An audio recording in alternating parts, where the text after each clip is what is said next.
कोकणातील ह्या गावात चक्क मुस्लिम बांधवांना आहे पालखीचा पहिला मान। चिपळूणमधील गोवळकोट व पेटमाप ह्या भागात श्रीदेव सोमेश्वर व देवी करंजेश्वरीचा शिमगोत्सव मोठ्या उत्साहात साजरा केला जातो। याच दरम्यान देवीला आरस घालून येशूचा नाच करून पालख्या मंदिराबाहेर पडतात आणि पूर्वापार चालत आलेली परंपरा अर्थातच मुस्लिम बांधवांना पालखीचा पहिला मान दिला जातो।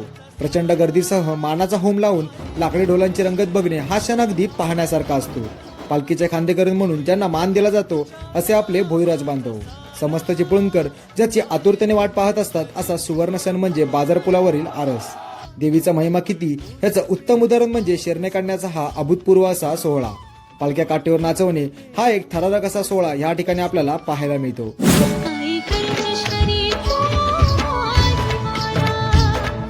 गजर तुझ्या